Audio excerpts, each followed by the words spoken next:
Pendant une promenade à Athènes, ma fille s'est disputée avec moi et a dit des mots qu'aucune mère ne devrait entendre. Le lendemain matin, elle avait disparu. Elle a caché mon passeport et, seule en Grèce, j'ai trouvé seulement un mot. « Je veux tout mon héritage. Tu es trop vieille pour gérer l'argent. » Je l'ai simplement lu et j'ai passé un appel. « Bonjour, je m'appelle Victoire Laurent. » Avant de commencer, je vous invite à vous abonner à cette chaîne, à laisser un like sur cette vidéo et à me dire en commentaire d'où vous nous écoutez. Cela m'aide énormément. Merci de votre soutien. Je me suis réveillée ce matin de septembre avec le silence le plus cruel que j'ai jamais entendu. Le soleil méditerranéen filtrait à travers les rideaux de lin blanc de ma suite aux Saintes. Georges Lycabettus, projetant des ombres dorées sur les murs. Athènes se réveillait lentement en contrebas, le bruit lointain des klaxons et des vendeurs ambulants montant depuis la place Syntagma. Mais dans cette chambre, il n'y avait que le vide. Ma fille avait disparu. J'ai tendu la main vers la table de nuit, cherchant instinctivement mon téléphone. Il n'était pas là. Mon sac Hermès, toujours posé sur le fauteuil près de la fenêtre, avait disparu également.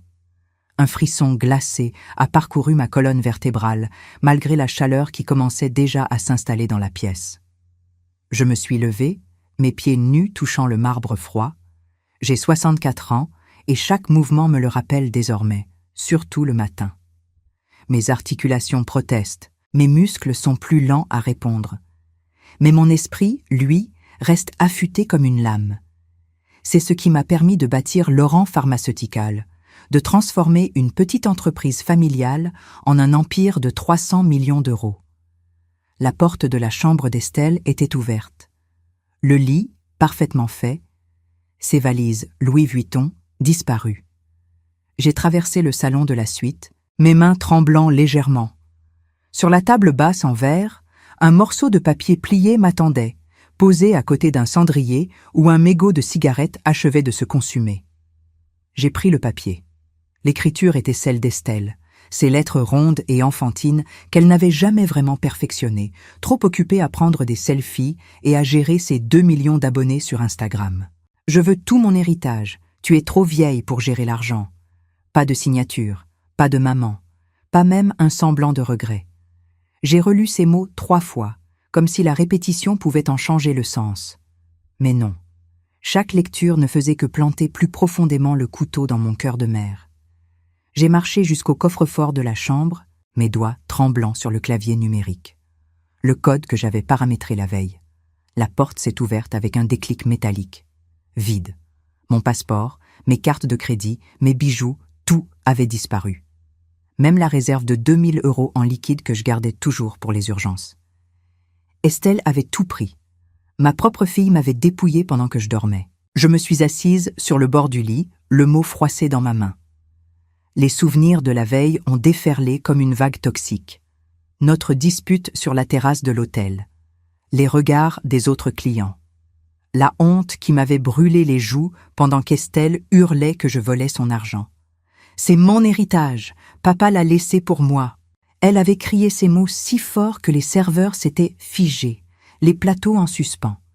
J'avais tenté de la calmer, de lui expliquer que les 8 300 000 € que son père avait laissés étaient en gestion fiduciaire, que je ne faisais qu'administrer selon ses volontés, que tout lui reviendrait un jour. Mais Estelle ne voulait pas un jour. Elle voulait maintenant. Tout. Immédiatement. « Tu es une vieille femme égoïste qui s'accroche au pouvoir », avait-elle craché, son visage parfaitement maquillé, déformé par la rage. « Papa aurait honte de toi », j'avais levé la main et je l'avais giflé. Le silence qui avait suivi avait été assourdissant. Estelle avait touché sa joue, ses yeux verts brillants de larmes et de fureur. Puis elle avait souri, un sourire froid et calculateur que je ne lui connaissais pas. « Tu vas le regretter, maman. » Elle était partie, ses talons loup-boutins claquant sur le marbre de la terrasse. Je l'avais regardée disparaître dans l'ascenseur, sans savoir que c'était la dernière fois que je la verrais ainsi. Maintenant, assise dans cette chambre d'hôtel avec ce mot cruel dans les mains, je comprenais. Elle avait tout planifié. La dispute n'était pas un accès de colère, c'était une diversion. Pendant que je me tournais et retournais dans mon lit, rongée par la culpabilité et le chagrin, elle vidait le coffre, emballait ses affaires et me condamnait à l'abandon. J'ai marché jusqu'à la fenêtre. Athènes s'étendait devant moi, la colline du Lycabette dominant la ville. L'acropole visible au loin, malgré la brume de chaleur matinale. Cette ville antique, berceau de la civilisation, de la démocratie, de la philosophie. Et moi, Victoire Laurent, femme d'affaires respectée, mère dévouée, je me retrouvais prisonnière dans cette métropole étrangère, trahie par ma propre chair et mon propre sang. J'ai fermé les yeux, respiré profondément. La panique n'était pas une option. J'avais survécu à la mort de mon mari, aux guerres corporatives, aux tentatives de rachat hostiles. Je survivrais à cela aussi. J'ai ouvert les yeux et j'ai regardé le téléphone fixe de la chambre. Il était temps de passer cet appel. Mais avant de décrocher, j'ai dû m'asseoir à nouveau. Mes jambes tremblaient trop. L'adrénaline qui m'avait soutenue jusqu'ici commençait à se dissiper, laissant place à quelque chose de plus sombre, de plus profond. La trahison a ce pouvoir unique de vous vider de l'intérieur, de transformer votre propre corps en coquille creuse. Estelle avait 30 ans.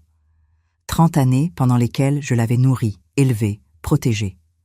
Après la mort de son père, il y a 18 mois, j'étais devenue son seul parent, son seul repère. Ou du moins, c'est ce que je croyais. Manifestement, j'étais surtout devenue un obstacle entre elle et une fortune qu'elle considérait comme sienne de droit divin. Mon mari, Philippe, avait bâti notre empire pharmaceutique avec une vision claire, créer des médicaments accessibles pour les maladies négligées. Nous avions réussi au-delà de toute espérance. Mais Philippe connaissait sa fille mieux que moi, semble-t-il. Dans son testament, lu 3 jours après ses funérailles, il avait été explicite. L'héritage serait géré en fiducie jusqu'à ce qu'Estelle atteigne 40 ans, ou démontre une maturité financière et personnelle suffisante. Estelle avait explosé à la lecture de ces mots. Elle avait accusé son père, mort dans son cercueil à peine refroidi, de ne pas lui faire confiance. Elle m'avait accusé, moi, d'avoir manipulé Philippe sur son lit de mort. Rien n'était plus faux. J'avais même plaidé en sa faveur auprès de mon mari. Mais Philippe était resté ferme. Elle a besoin de temps pour grandir, Victoire. L'argent la détruira si nous le lui donnons maintenant. Comme il avait eu raison. J'ai finalement décroché le téléphone et composé le numéro du concierge. Le concierge a répondu à la 3e sonnerie, sa voix polie teintée d'un accent grec charmant. « Madame Laurent, bonjour. Comment puis-je vous aider ?» J'ai pris une profonde inspiration, luttant pour garder ma voix stable. Ma fille est partie ce matin. Elle a pris mes documents personnels. Mon passeport, mes cartes bancaires. Je dois contacter l'ambassade de France. Un silence. Puis, avec une prudence professionnelle, « Je vois. Souhaitez-vous que nous contactions la police ?» La police. L'idée m'a traversé l'esprit comme une décharge électrique. Porter plainte contre ma propre fille. Voir son nom dans un rapport de police, peut-être même dans les journaux. Héritière française accuse sa mère de séquestration financière. Je pouvais déjà imaginer les gros titres, les commentaires venimeux de ces millions d'abonnés sur les réseaux sociaux. « Non », ai-je répondu fermement. « Pas pour le moment. Juste l'ambassade, s'il vous plaît. » « L'ambassade de France à Athènes ouvre à 9 h, madame. Je vous donne l'adresse et le numéro. » J'ai griffonné les informations sur le papier de l'hôtel. Rue Vassilissis Sophias, pas loin. Mais sans argent pour un taxi, sans carte d'identité, j'étais aussi immobile qu'une prisonnière. « Merci », ai-je murmuré avant de raccrocher. La chambre semblait se refermer sur moi. Je me suis levée, incapable de rester assise plus longtemps. J'ai ouvert la penderie où mes vêtements étaient restés intacts.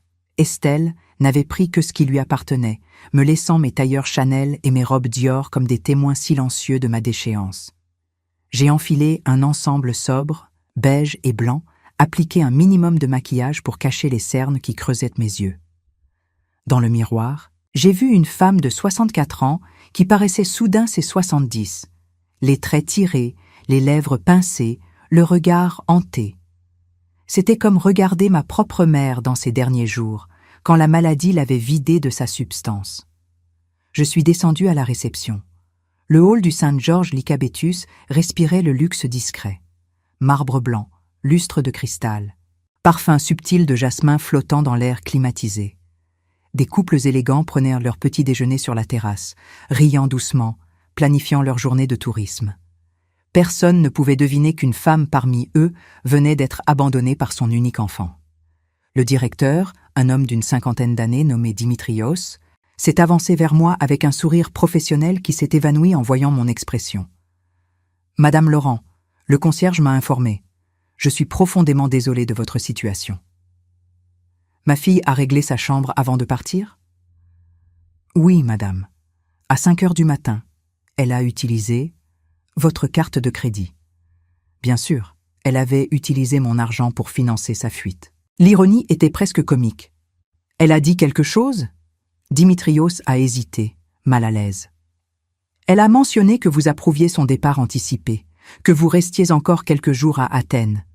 Je vois. Mon ton était glacial, mais à l'intérieur, je brûlais.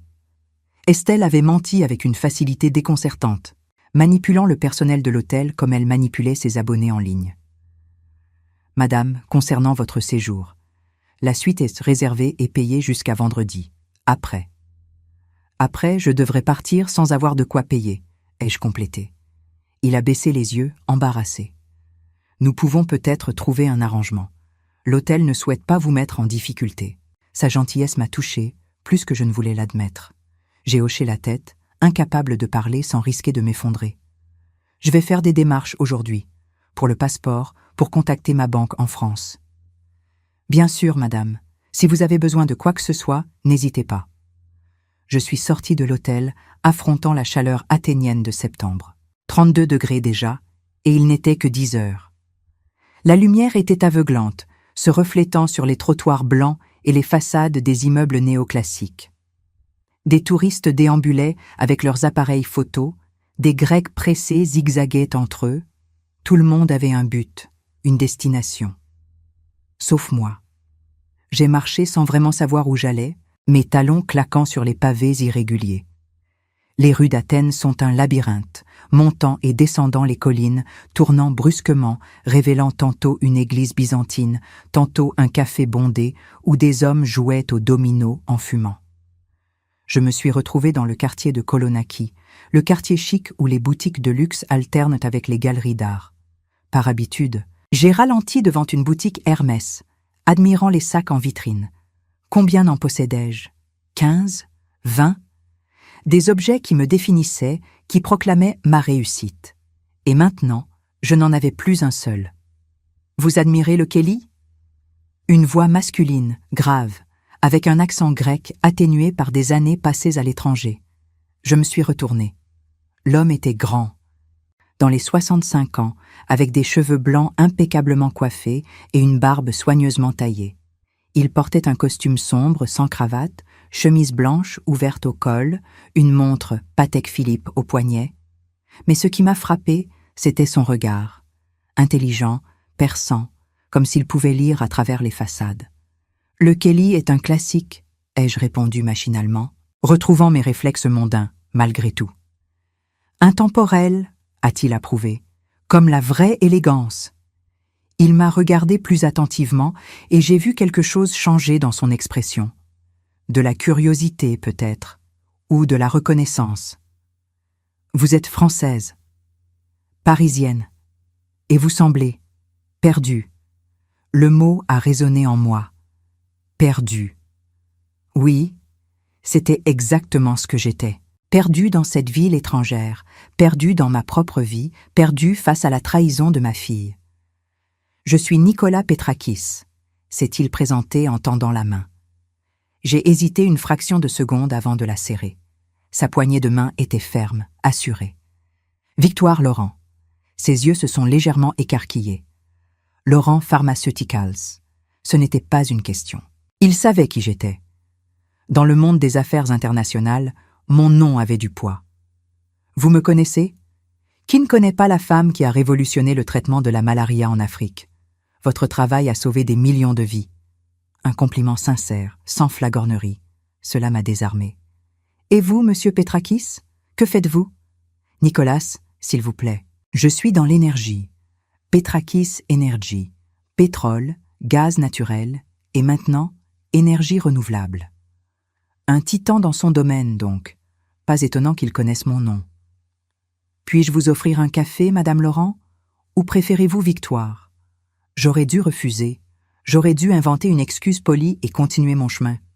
Mais quelque chose dans sa présence, dans son calme assuré, m'a attiré comme un phare dans la tempête. Victoire. Et oui, j'accepterais volontiers un café. Nous avons marché jusqu'à un café élégant sur la place Kolonaki, nous installant à une table ombragée sous un grand platane. Le serveur connaissait manifestement Nicolas, l'accueillant avec chaleur et respect. 2 cafés grecs, Yanis, et apporte-nous aussi des loukoums. Quand nous nous sommes retrouvés seuls, Nicolas m'a observé avec cette même attention pénétrante. Alors, Victoire Laurent, qu'est-ce qui vous amène à Athènes? Et pourquoi avez-vous l'air de quelqu'un qui vient de perdre une bataille? J'aurais pu mentir, j'aurais pu inventer une histoire plausible, préserver ma dignité, maintenir cette façade que j'avais perfectionnée pendant des décennies. Mais en cet instant, assise face à cet étranger grec dans un café d'Athènes, quelque chose en moi s'est brisé. Ma fille m'a abandonné ici. Elle a pris mon passeport, mes cartes bancaires, tout. Elle veut son héritage et pense que je suis trop vieille pour le gérer. Les mots sont sortis crus, sans filtre, et le silence qui a suivi a semblé durer une éternité. J'ai détourné le regard, fixant les pigeons qui picoraient des miettes sous les tables voisines, me préparant à voir du jugement ou, pire encore, de la pitié dans ses yeux. Mais quand Nicolas a parlé, sa voix était neutre, dénuée de sympathie condescendante. « Combien ?» J'ai relevé les yeux, surprise. « Pardon? L'héritage? Combien? » 8 300 000 €.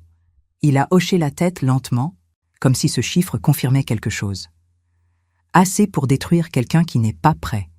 Pas assez pour construire un véritable empire sans discipline. Cette analyse froide, pragmatique, m'a paradoxalement réconforté. Pas de platitudes sur l'amour maternel, pas de discours moralisateur sur les enfants ingrats. Juste une évaluation factuelle. Le serveur a apporté nos cafés, épais et fumants dans leurs petites tasses blanches, accompagnés d'un plateau de loukoum saupoudré de sucre glace. J'ai pris une gorgée du café amer, sentant la caféine commencer à dissiper le brouillard qui enveloppait mon esprit depuis ce matin. Votre fille a quel âge? 30 ans. Et elle gère déjà sa propre fortune? Elle a 2 millions d'abonnés sur Instagram. Elle se considère comme une influenceuse. Elle gagne environ 50 000 € par mois avec ses partenariats. Alors elle a de l'argent. Ce n'est pas une question de besoin, c'est une question de contrôle. Exactement. Nicolas avait mis le doigt sur le cœur du problème avec une précision chirurgicale. Son père, mon mari Philippe, est décédé il y a 18 mois, cancer du pancréas. Il a laissé la majorité de sa fortune en fiducie pour elle, mais sous mon administration jusqu'à ses 40 ans. Il ne lui faisait pas confiance. Il la connaissait, ai-je corrigé doucement. Il voyait en elle ce que je refusais de voir. L'impulsivité, le manque de profondeur. Nicolas a mangé un loukoum, pensif. Et maintenant, vous êtes coincé à Athènes, sans papier, sans argent, pendant qu'elle. Quoi? Rentre à Paris avec votre passeport comme trophée? Je suppose qu'elle essaie de forcer ma main. Si je ne peux pas rentrer, si je suis vulnérable, peut-être que je céderai et transférerai les fonds. Le ferez-vous? J'ai regardé cet homme que je connaissais depuis moins d'1 heure et j'ai dit la vérité. Non. Un sourire est apparu sur son visage, transformant ses traits sévères. Bien, parce que céder au chantage émotionnel ne fait qu'encourager le comportement. Elle gagnera cette bataille, mais perdra la guerre. Avant de continuer, si vous appréciez cette histoire, n'oubliez pas de vous abonner à la chaîne et de laisser un like. Cela m'aide vraiment à continuer à partager ces récits avec vous. Merci. Nous avons continué à parler pendant près de 2 heures. Nicolas m'a raconté son propre parcours. Fils d'un armateur modeste, il avait construit Petrakis Energy à partir de rien, survivant à 3 faillites avant de réussir.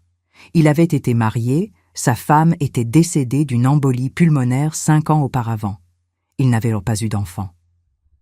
Parfois, je me dis que c'est une bénédiction, a-t-il admis. Voir ce que l'argent fait aux enfants. Ce que cela vous fait, Victoire. C'est tragique.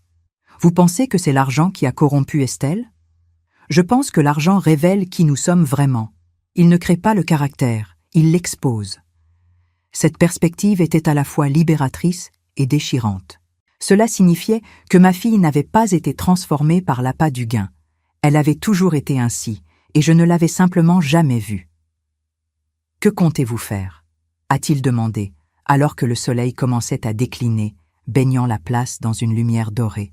« Aller à l'ambassade demain, demander un passeport d'urgence, contacter ma banque pour débloquer des fonds, rentrer à Paris et… » Je me suis arrêtée. Et quoi? Affronter Estelle? La déshériter complètement? Céder? Et ensuite? Je ne sais pas encore. Nicolas a sorti une carte de visite de sa poche intérieure, un rectangle épais en papier crème avec son nom gravé en lettres dorées. Mon numéro personnel est au dos. Si vous avez besoin d'aide pendant votre séjour à Athènes, un prêt, un avocat, ou simplement quelqu'un avec qui parler, appelez-moi. J'ai pris la carte, sentant la texture luxueuse du papier sous mes doigts. Pourquoi? Vous ne me connaissez pas. Parce que j'ai rencontré suffisamment de personnes dans ma vie pour reconnaître l'intégrité quand je la vois. Et parce que… Il a hésité, puis a souri. Parce que vous me rappelez quelqu'un, ma mère. Elle aussi était une femme forte qui a été trahie par ceux qu'elle aimait. Nous nous sommes séparés sur la place Kolonaki alors que les lampadaires commençaient à s'allumer. Je suis retournée à l'hôtel à pied, mes jambes douloureuses, mais mon esprit étrangement calme. Dans ma chambre, j'ai trouvé un message du concierge glissé sous la porte. L'ambassade de France pouvait me recevoir le lendemain à 14 heures. Je devais apporter 2 photos d'identité, un rapport de police pour le vol de passeport et 280 € de frais. 280 € que je n'avais pas. Je me suis assise sur le balcon, regardant Athènes scintiller dans la nuit. Quelque part dans cette ville de 4 millions d'habitants, ou peut-être déjà en route vers Paris, ma fille dormait probablement paisiblement, convaincue d'avoir gagné. J'ai sorti la carte de visite de Nicolas de ma poche, l'ai tournée entre mes doigts. Son offre était généreuse, mais accepter de l'aide d'un étranger blessait mon orgueil. J'avais construit ma vie sur l'indépendance, sur la force de ne compter que sur moi-même. Mais l'indépendance était un luxe que je ne pouvais plus me permettre. J'ai pris le téléphone de la chambre et composé le numéro au dos de la carte. Il a répondu à la 2e sonnerie. Nicolas Petrakis. C'est Victoire. J'aurai besoin d'aide pour les frais de passeport. Je passe vous prendre demain à 13 h. Nous irons à l'ambassade ensemble. Nicolas, pas de dette. Pas d'obligation. Considérez cela comme un investissement dans une future collaboration commerciale. J'ai toujours voulu entrer dans le secteur pharmaceutique. Il plaisantait, mais sa voix portait une note sérieuse qui suggérait qu'il ne plaisantait peut-être pas entièrement. « Merci », ai-je murmuré, la gorge serrée. « Dormez bien, Victoire. Demain, nous commençons à reprendre le contrôle. » Après avoir raccroché, je me suis allongée sur le lit, toujours habillée, fixant le plafond orné de moulures.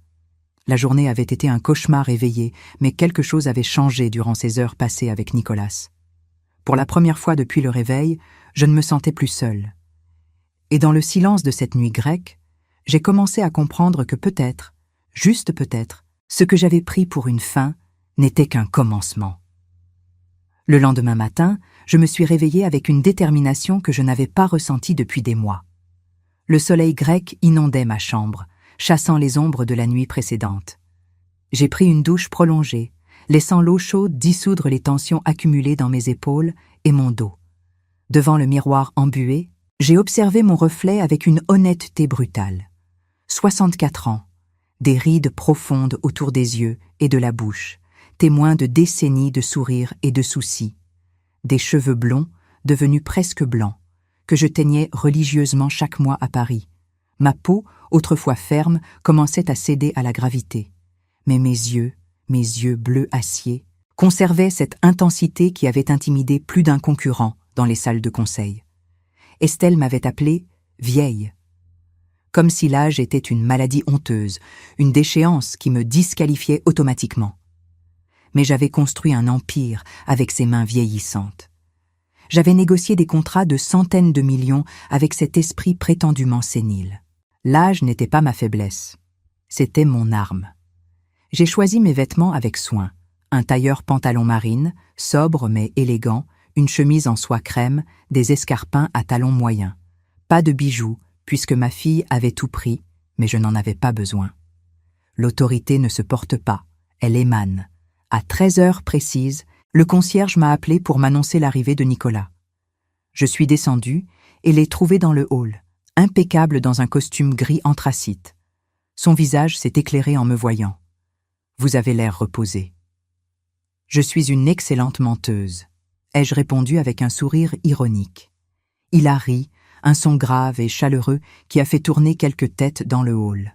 Alors nous avons cela en commun, tous les bons hommes d'affaires le sont. Sa voiture attendait devant l'hôtel, une Mercedes classe S noire avec chauffeur. Le luxe discret des véritables fortunes, pas l'ostentation vulgaire des nouveaux riches. Nous nous sommes installés à l'arrière, la climatisation offrant un répit bienvenu contre la chaleur de midi. J'ai pris la liberté de contacter un avocat, a-t-il dit pendant que nous roulions vers l'ambassade. Spiros Maras, il est le meilleur en droit international à Athènes. Si vous devez prendre des mesures légales concernant votre fille, il pourra vous conseiller. Nicolas, vous en faites trop. Au contraire, je suis fasciné de voir comment vous allez gérer cette situation. Et puis, il a marqué une pause. Cela fait longtemps que je n'ai pas eu une conversation aussi stimulante avec quelqu'un. Il y avait quelque chose dans sa voix, une solitude qui faisait écho à la mienne. Deux titans du monde des affaires, ayant tout réussi professionnellement, mais se retrouvant isolés dans leurs tours d'ivoire respectives. L'ambassade de France occupait un élégant bâtiment néoclassique sur Vassilissis Sophias, non loin du Parlement grec. Nicolas m'a accompagné jusqu'à l'entrée, glissant discrètement une enveloppe dans ma main. 500 € pour le passeport et ce dont vous pourriez avoir besoin. Je vous rembourserai dès que... Victoire. Il a posé sa main sur la mienne. Ce n'est pas un prêt. C'est un cadeau entre amis. Amis, le mot me semblait étrange. Je n'avais pas eu d'amis véritables depuis des années. Des associés, des contacts professionnels, des connaissances mondaines, oui. Mais des amis? Les gens qui gravitaient autour de moi le faisaient pour mon argent, mon influence, mes connexions. Merci, ai-je murmuré, touché malgré moi. À l'intérieur de l'ambassade, j'ai été reçu par une jeune femme efficace, nommée Clotilde, qui m'a fait remplir une montagne de formulaires. Rapport de vol, déclaration sur l'honneur, demande de passeport d'urgence. Mes doigts crempaient en écrivant, mais j'ai persévéré. Madame Laurent, je dois vous informer que le délai standard pour un passeport d'urgence est de 15 jours ouvrables. 15 jours. Mon estomac s'est noué. 2 semaines de plus coincées à Athènes, sans ressources, dépendant de la charité d'étrangers. Cependant, Clotilde a ajusté ses lunettes. Étant donné votre profil et les circonstances exceptionnelles, nous pourrions accélérer le processus. Peut-être une semaine. Une semaine. 7 jours pendant lesquels Estelle aurait tout le temps de vider les comptes accessibles, de semer le chaos dans ma vie. Faites le nécessaire, s'il vous plaît. Après avoir payé les frais et fourni les photos d'identité prises dans un photomaton voisin, je suis ressorti épuisé. Nicolas m'attendait dans la voiture, parcourant des documents sur sa tablette. Alors, 1 semaine. Au mieux. Parfait. Cela vous donne le temps de préparer votre stratégie. Je me suis tourné vers lui, intrigué. Quelle stratégie? Celle qui garantira que votre fille ne gagnera pas cette guerre qu'elle a commencée. Nous avons roulé en silence pendant quelques minutes, traversant le centre d'Athènes jusqu'à sortir vers la côte. Le paysage urbain a cédé la place à des vues sur la mer Égée, d'un bleu si intense qu'il en semblait irréel. Où allons-nous? Chez moi, j'ai pensé que vous apprécieriez un endroit tranquille pour réfléchir. Et puis, il faut que vous mangiez quelque chose. Vous n'avez rien avalé depuis hier soir. Comment le savait-il? Puis j'ai réalisé qu'il avait probablement demandé au personnel de l'hôtel. Cette attention aux détails, cette capacité à anticiper les besoins, c'étaient les marques d'un véritable leader. Sa propriété se trouvait à Vouliagmeni, sur les hauteurs dominant la mer. Un mur blanc immaculé cachait la demeure, s'ouvrant sur un portail électrique qui révélait un jardin méditerranéen luxuriant. Oliviers centenaires, bougainvilliers pourpres, jasmin odorant. La maison elle-même était un chef-d'œuvre d'architecture moderne, tout en blanc et en vert, avec des lignes épurées qui s'intégraient harmonieusement au paysage. C'est magnifique, ai-je soufflé en sortant de la voiture. Ma femme l'a conçue, architecte de formation. Elle disait qu'une maison devait respirer avec son environnement, pas contre lui. Il y avait de la mélancolie dans sa voix, mais aussi de la fierté. Un homme qui honorait encore la mémoire de sa défunte épouse. L'intérieur était tout aussi impressionnant. Sols en marbre blanc, mobilier minimaliste mais luxueux, œuvres d'art contemporain aux murs. Mais surtout, des baies vitrées immenses offrant une vue panoramique sur la mer. Une femme d'une 50aine d'années, vêtue simplement, est apparue. « Victoire, voici Maria. Elle gère ma maison depuis 20 ans. Maria, prépare-nous un déjeuner sur la terrasse, s'il te plaît. » Maria m'a salué chaleureusement en grec, puis en anglais, avant de disparaître vers ce que je supposais être la cuisine. Nicolas m'a guidé vers une vaste terrasse ombragée par une pergola couverte de vignes. Une table était déjà dressée, face à l'infini bleu de la mer. « Asseyez-vous, détendez-vous, nous avons toute la journée. » Je me suis installée, sentant la tension dans mes épaules se relâcher légèrement. La vue était hypnotique, les vagues se brisant doucement contre les rochers en contrebas, des voiliers glissant au loin comme des jouets blancs. « Parlez-moi de votre entreprise », a-t-il demandé en servant du vin blanc dans nos verres. « Laurent Pharmaceuticals. Comment avez-vous réussi là où tant d'autres ont échoué ?» C'était un terrain familier, confortable. J'ai commencé à raconter comment Philippe et moi avions repris la petite entreprise familiale de son père, spécialisée dans les génériques. Comment nous avions identifié un créneau négligé, les maladies tropicales qui ravagèrent l'Afrique, mais n'intéressaient pas les grands laboratoires, car non rentables. Tout le monde nous disait que c'était de la folie, ai-je expliqué, maniement malgré moi. Investir des millions dans la recherche pour des médicaments qui seraient vendus à prix coûtant. Mais Philippe avait une vision. Il disait que le vrai succès n'était pas compté en euros, mais en vies sauvées. Un idéaliste pragmatique. Il a structuré l'entreprise pour que nos médicaments pour pays riches financent nos programmes pour pays pauvres. Un modèle Robin des Bois, en quelque sorte. Et cela a fonctionné. Au-delà de nos espérances. Aujourd'hui, Laurent Pharmaceuticals opère dans 53 pays. Nos traitements antipaludiques ont réduit la mortalité infantile de 40% dans les zones où ils sont distribués.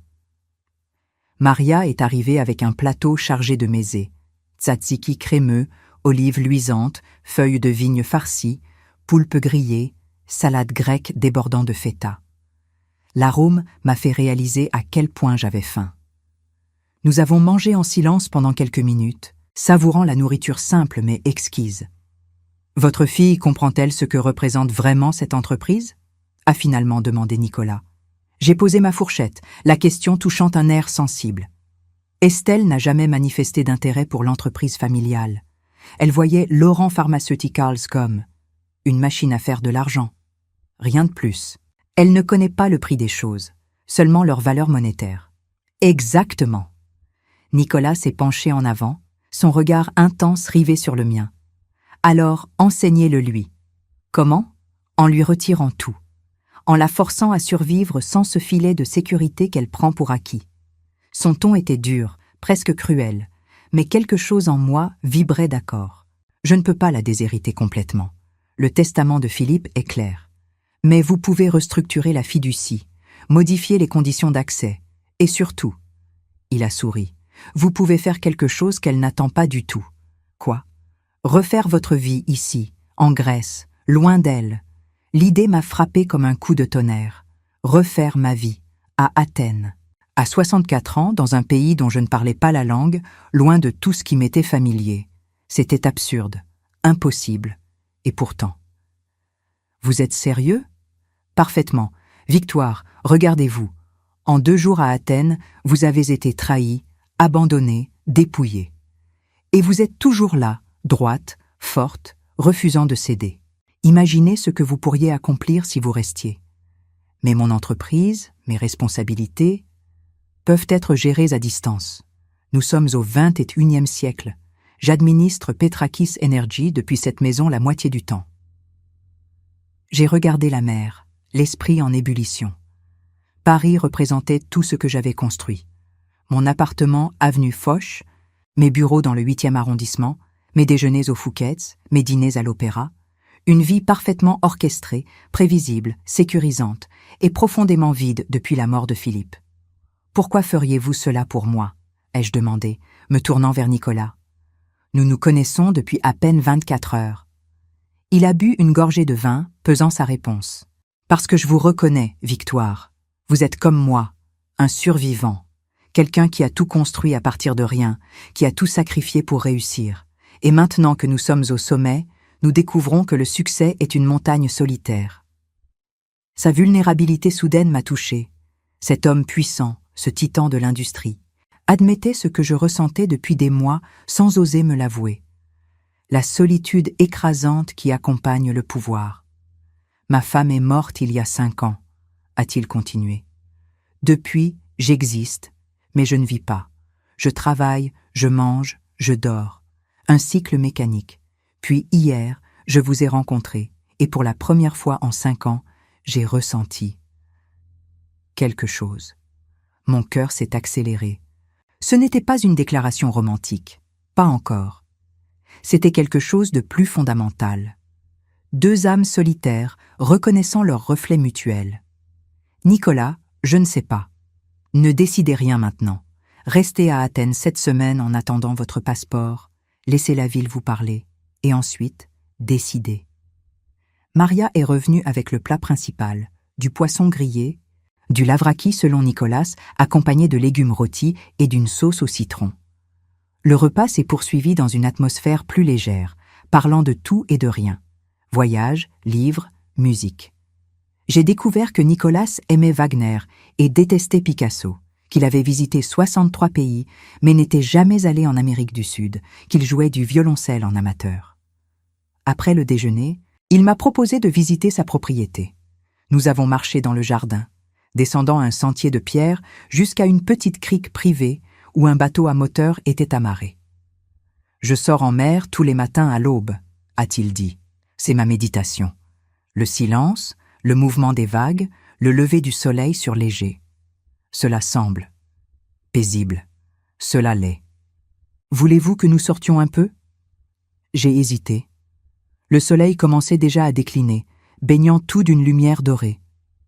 Mais quelque chose dans son invitation, dans la perspective de glisser sur cette mer mythique, m'attirait irrésistiblement. Oui. Le bateau était petit mais élégant, un Chris-Craft vintage parfaitement entretenu. Nicolas a démarré le moteur avec l'aisance de quelqu'un qui a fait ce geste des milliers de fois, et nous avons quitté la crique, filant vers le large. Le vent dans mes cheveux, l'écume salée sur mes lèvres, le ronronnement régulier du moteur, c'était grisant. Je me suis tenue à la proue, fermant les yeux, sentant pour la première fois depuis des mois quelque chose ressemblant à de la liberté. Nicolas a coupé le moteur quand nous étions suffisamment loin de la côte, et nous avons dérivé doucement, le bateau se balançant au rythme des vagues. Le silence était absolu, seulement ponctué par le cri lointain des mouettes. « Mon père était pêcheur », a-t-il dit, assis à côté de moi sur le banc arrière. « Pas un armateur, un simple pêcheur. Il partait avant l'aube et rentrait après le coucher du soleil, sentant le poisson et le sel. Il gagnait à peine de quoi nous nourrir.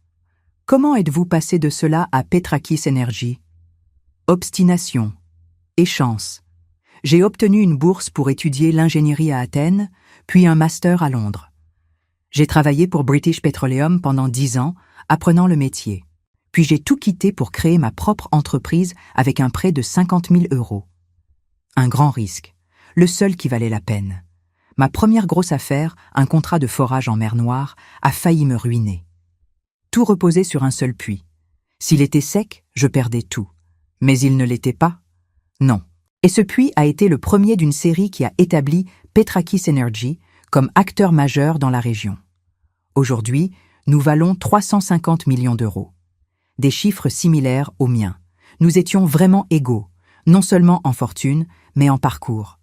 2 self-made millionnaires qui avaient gravi la montagne depuis le bas. « Votre fille ne comprend pas d'où vient l'argent », a-t-il observé. « Elle est née au sommet. Elle n'a jamais eu faim, jamais eu peur de perdre ce qu'elle avait. Philippe voulait qu'elle apprenne. Il m'avait suggéré de la faire travailler dans l'entreprise, de la former. Mais j'ai été faible. je lui ai permis de poursuivre cette carrière d'influenceuse, pensant qu'elle finirait par se lasser, par revenir vers quelque chose de plus substantiel. Au lieu de cela, elle a construit une existence basée sur l'apparence. Le nombre de likes, de followers, de commentaires, une validation superficielle et addictive. Exactement. Le soleil touchait maintenant l'horizon, embrasant le ciel de rouge et d'or. C'était d'une beauté à couper le souffle, le genre de spectacle qui vous rappelle votre insignifiance face à l'univers. Victoire, Nicolas s'est tourné vers moi, son visage grave dans la lumière déclinante. Je vais vous dire quelque chose que vous ne voulez probablement pas entendre. Allez-y. Vous devez abandonner l'espoir de changer Estelle. Elle a 30 ans, son caractère est formé. Les gens ne changent que s'ils veulent vraiment changer. Et cela nécessite une crise profonde, un moment de vérité brutale. En continuant à la protéger, en gérant sa fiducie, en étant disponible pour la sauver, vous l'empêchez d'atteindre ce point de rupture. Ces mots étaient durs, mais justes. J'avais passé 3 décennies à être le filet de sécurité d'Estelle, à amortir ses chutes, à réparer ses erreurs. Quand elle avait dépensé 100 000 € en un mois à 23 ans, j'avais payé ses dettes. Quand elle avait été arrêtée pour conduite en état d'ivresse à 26 ans, j'avais engagé le meilleur avocat de Paris. Quand son premier projet d'entreprise, une ligne de cosmétiques ridicule, avait fait faillite, j'avais épongé les pertes. Je suis sa mère. Ai-je murmuré, les larmes me piquant les yeux. Et c'est précisément le problème. Vous êtes tellement investi dans votre rôle de mère que vous avez oublié d'être Victoire, la femme qui a révolutionné l'industrie pharmaceutique, la femme qui a sauvé des millions de vies, la femme qui mérite de vivre pour elle-même. Les larmes ont débordé, coulant silencieusement sur mes joues. Nicolas ne m'a pas consolée, ne m'a pas prise dans ses bras. Il m'a simplement laissé pleurer, respectant ma douleur sans essayer de la minimiser. Quand je me suis finalement ressaisie, le soleil avait disparu, laissant un crépuscule violet sur la mer. « Que me conseillez-vous de faire ?» ai-je demandé, ma voix rauque. « Demain, contactez votre banque à Paris, bloquez tous les transferts de la fiducie, puis contactez votre avocat et modifiez les termes. Estelle recevra 10 000 € par mois, pas plus, jusqu'à ses 50 ans. Le reste sera investi et restera inaccessible. Elle va me détester. Elle vous déteste déjà, Victoire. Du moins, elle déteste ce que vous représentez. Un obstacle entre elle et l'argent. Autant que cette haine serve un but constructif. J'ai inspiré profondément, l'air salin remplissant mes poumons. D'accord, je le ferai. Nicolas a démarré le moteur et nous sommes rentrés vers la crique, maintenant éclairée par des lanternes que Maria avait dû allumer. Le trajet de retour s'est fait en silence, mais c'était un silence confortable, celui de 2 personnes n'ayant pas besoin de remplir chaque instant de mots. Le lendemain matin, je me suis réveillée avec une clarté mentale que je n'avais pas ressentie depuis des années. Nicolas m'avait raccompagnée à l'hôtel la veille au soir, et nous nous étions séparés avec la promesse de nous revoir le surlendemain. J'avais besoin de cette journée pour agir, pour reprendre le contrôle de ma vie. À 8 heures précises, heure française, j'ai appelé la ligne privée de Jean-Pierre Levesque, mon avocat depuis 25 ans. Il a décroché immédiatement, sa voix trahissant l'inquiétude. « Victoire, j'ai essayé de vous joindre hier. Votre téléphone était hors service. Estelle m'a contacté, elle prétend que vous l'avez abandonnée à Athènes et... Jean-Pierre ?» l'ai-je coupé fermement. « Écoutez-moi attentivement. C'est Estelle qui m'a abandonnée. Elle a volé mon passeport, mes cartes bancaires, tout. Elle m'a laissé seule dans un pays étranger. » Un silence stupéfait a suivi. « Mon Dieu, Victoire, je suis désolée, je ne savais pas. Estelle a dit que vous étiez devenue instable, qu'elle craignait pour votre santé mentale. » La rage a bouillonné en moi, bien sûr. Estelle avait anticipé ma réaction et avait déjà commencé à semer les graines du doute, me peignant comme une vieille femme sénile. Une stratégie classique mais efficace. « Jean-Pierre, connaissez-vous le nom de la maladie qui a tué Philippe ? » Le cancer du pancréas, évidemment. Quelle était la capitalisation boursière de Laurent Pharmaceuticals au dernier trimestre ? 328 millions d'euros. Et le nom du PDG de notre principal concurrent ? Markus Hoffmann, de Bayer Pharma. Voilà. Est-ce que cela ressemble à une femme souffrant de démence ? Non, bien sûr que non. Je suis désolée, Victoire. J'aurais dû... Ce qui est fait est fait. Maintenant, écoutez attentivement. Je veux que vous modifiez immédiatement les termes de la fiducie d'Estelle. Elle recevra désormais 10 000 € par mois, versés le 1er de chaque mois. Tout le reste, les 8 300 000 €, resteront investis et inaccessibles jusqu'à ses 50 ans. Victoire, c'est drastique. Elle va quoi? Me détester plus qu'elle ne le fait déjà? Tenter de me faire interdire? Quel essai? J'ai tous mes esprits et je peux le prouver. Exécutez mes instructions, Jean-Pierre. Aujourd'hui. Très bien. Mais je dois vous avertir que cela prendra au moins 48 heures pour que les modifications soient légalement enregistrées. Faites-le en 24. Appelez tous les contacts nécessaires. Je vous autorise à payer les frais d'urgence. Entendu. Et Victoire, prenez soin de vous, si vous avez besoin de quoi que ce soit. J'ai tout ce qu'il me faut. Merci, Jean-Pierre. Après avoir raccroché, j'ai appelé ma banque privée à Genève. Le directeur, Christophe Weber, un Suisse méticuleux que je connaissais depuis 15 ans, a été tout aussi choqué d'apprendre la situation. « Madame Laurent, c'est inadmissible. Souhaitez-vous que nous gelions les comptes de votre fille ?»« Non. Elle n'a accès qu'à son compte personnel. Environ 200 000 € si je me souviens bien. Laissez-la les dépenser. Je veux voir combien de temps cela lui prendra. » « Compris. Et concernant vos propres comptes ? Je veux activer les alertes de transactions sur tous mes comptes. Si quelqu'un tente d'accéder à quoi que ce soit, je veux être informé immédiatement et transférer 50 000 € sur un nouveau compte que j'ouvrirai ici, à Athènes. À Athènes ? Vous comptez rester en Grèce ? Peut-être, je n'ai pas encore décidé. Après ces 2 appels, je me suis sentie vidée mais satisfaite. Les rouages étaient en marche.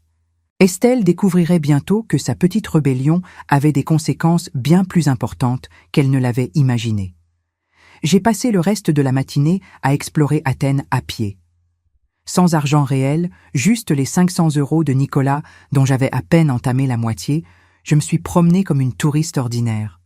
J'ai grimpé jusqu'à l'Acropole, me joignant aux hordes de visiteurs armés de selfie sticks et de guides touristiques. Au sommet, face au Parthénon, j'ai ressenti quelque chose d'étrange et de merveilleux, de l'humilité. Ce temple avait plus de 2500 ans. Il avait survécu aux guerres, aux invasions, aux tremblements de terre, aux pillages. Les empires étaient tombés, des civilisations entières avaient disparu, mais le Parthénon demeurait, témoin silencieux de l'insignifiance de nos drames personnels face à l'éternité. Ma dispute avec Estelle, aussi douloureuse soit-elle, n'était qu'une goutte d'eau dans l'océan du temps. Dans 100 ans, dans 1000 ans, qui se souviendrait de Victoire Laurent et de sa fille ingrate? Personne. Cette pensée, au lieu de me déprimer, m'a libérée. Si rien de tout cela n'avait d'importance cosmique, alors j'étais libre de vivre comme je le voulais, sans le poids des attentes ou des obligations. J'ai déjeuné dans une petite taverne du quartier de Plaka, commandant un simple souvlaki et une salade grecque. Le propriétaire, un homme d'une 60aine d'années, avec une moustache épaisse et des yeux rieurs, a engagé la conversation en anglais approximatif. « Vous êtes française ? » ?»« Oui, de Paris. »« Ah, Paris, ville magnifique. J'y suis allée une fois, pour mon mariage de lune de miel, il y a 40 ans maintenant. » Il a ri, un son profond et joyeux qui semblait venir de son ventre. « Vous êtes ici en vacances ? » J'ai hésité. Comment qualifier mon séjour? Exil forcé? Retraite involontaire? Nouveau départ? Je cherche quelque chose. Ah! Il a hoché la tête comme si je venais de révéler une grande vérité. Beaucoup de gens viennent à Athènes pour chercher. La ville a ce pouvoir. Elle vous montre qui vous êtes vraiment. Ces paroles, simples mais profondes, ont résonné en moi longtemps après que j'ai quitté la taverne. L'après-midi, j'ai visité le musée de l'Acropole, me perdant dans les sculptures anciennes, les frises du Parthénon, les cariatides élégantes. L'art grec célébrait le corps humain dans toute sa perfection, mais aussi dans sa fragilité. Ces statues de marbre, autrefois des personnes vivantes, immortalisées par des artistes dont nous avons oublié les noms, me rappelaient que la beauté et la force étaient éphémères, mais que quelque chose de l'esprit humain pouvait transcender la mortalité. Quand je suis rentrée à l'hôtel en fin d'après-midi, épuisée mais étrangement revigorée, un message m'attendait à la réception. Nicolas m'invitait à dîner le lendemain soir chez lui. Tenue décontractée, précisait le message. Juste nous deux et la mer. Cette nuit-là, pour la première fois depuis l'abandon d'Estelle, j'ai dormi sans cauchemar. Le lendemain est passé dans une brume productive. J'ai ouvert un compte bancaire dans une banque grecque avec l'aide du concierge de l'hôtel, transférant les 50 000 € de Genève. J'ai acheté un nouveau téléphone portable et une carte SIM locale. J'ai même trouvé une petite boutique vendant des vêtements élégants et me suis offert 2 tenues simples. Un pantalon de lin blanc et une tunique bleue, puis une robe fluide couleur safran. Ces achats, modestes comparés à ma garde-robe parisienne habituelle, me procuraient un plaisir simple et authentique. C'était mon argent, dépensé pour moi, sans avoir à justifier ou à expliquer. En fin d'après-midi, je me suis préparée pour le dîner chez Nicolas avec un soin particulier. J'ai choisi la robe safran, laissé mes cheveux détachés pour une fois, au lieu de mon chignon habituel, appliqué un maquillage léger. Dans le miroir, j'ai vu non pas une femme de 64 ans tentant désespérément de paraître plus jeune, mais une femme de 64 ans acceptant et embrassant son âge. Nicolas est venu me chercher à 19 h. Quand je suis descendue, son regard s'est attardé sur moi d'une manière qui m'a fait rougir comme une adolescente. « Vous êtes radieuse. C'est la lumière grecque ?» ai-je plaisanté pour masquer mon embarras. « Non, » a-t-il dit doucement. « C'est vous. Vous commencez à laisser tomber votre armure. » Sur le trajet vers Vouliagmeni, nous avons parlé de tout et de rien. Il m'a raconté comment il avait rencontré sa femme, Caterina, lors d'une conférence sur l'architecture durable à Barcelone. Elle présentait son projet de maisons écologiques, lui cherchait des moyens de rendre l'extraction pétrolière moins dommageable pour l'environnement. C'était une idéaliste, comme votre Philippe. Elle croyait qu'on pouvait changer le monde une maison à la fois. Moi, le cynique, j'ai été conquis par sa passion. Comment est-elle morte? Embolie pulmonaire, totalement inattendue. Un matin, elle s'est réveillée avec une douleur à la poitrine. 6 heures plus tard, elle était partie. Sa voix était restée stable, mais je voyais la douleur dans ses yeux. Aucun adieu, aucune chance de lui dire tout ce que j'aurais voulu lui dire. C'est le pire, les mots non dits qui vous hantent. Je comprends. Philippe a eu 4 mois entre le diagnostic et sa mort. Mais même avec tout ce temps, je n'ai jamais trouvé les bons mots. Peut-être n'y a-t-il pas de bons mots, a-t-il observé. À la villa, la table était dressée sur la terrasse, éclairée uniquement par des bougies et la lune presque pleine qui se levait sur la mer. Maria avait préparé un festin. Mets variés, poissons grillés, agneaux rôtis aux herbes, légumes confits au miel et au thym. Nous avons mangé lentement, savourant chaque bouchée, chaque gorgée du vin rouge corsé qu'il avait sélectionné. Jean-Pierre a appelé cet après-midi, ai-je annoncé entre 2 plats. Les modifications de la fiducie sont enregistrées. Estelle recevra son premier versement de 10 000 € le 1er septembre.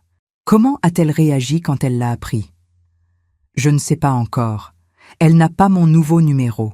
Elle le découvrira quand elle tentera d'accéder au compte. Elle va essayer de vous contacter.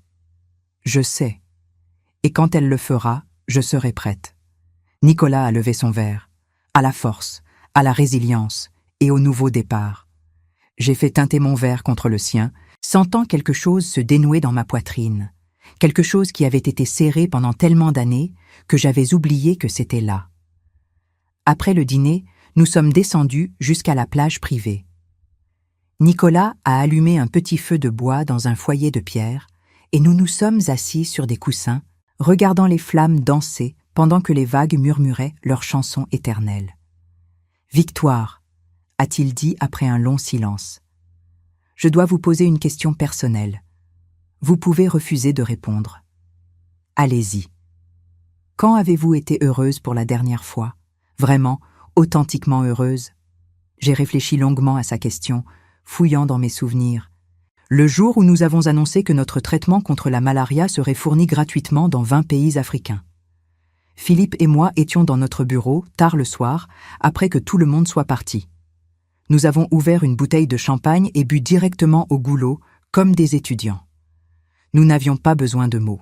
Nous savions tous les deux que nous venions de réaliser quelque chose qui nous survivrait. Il y a combien de temps ?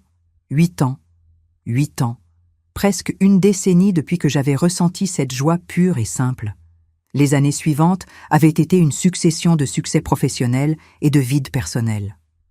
La maladie de Philippe, sa mort, la transformation d'Estelle en étrangère capricieuse, ma propre descente dans une routine confortable mais vide. « Et vous ?» ai-je demandé. « Quand avez-vous été heureux ?»« Hier, sur le bateau avec vous. » Ces mots ont flotté entre nous comme des lucioles dans la nuit. Je n'ai pas su quoi répondre.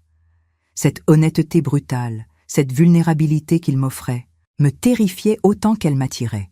« Nicolas, nous nous connaissons depuis 4 jours. »« 5, a-t-il corrigé avec un sourire. « Et j'ai appris plus sur vous en 5 jours que sur la plupart des gens que je fréquente depuis des années.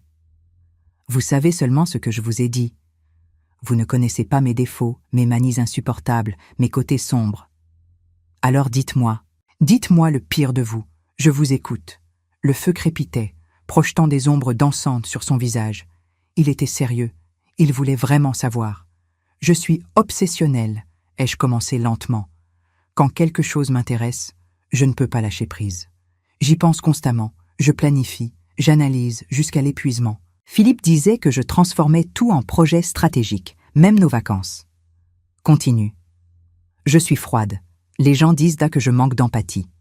Dans les réunions, quand des employés pleurent, parlent de leurs problèmes personnels, je ne sais pas comment réagir.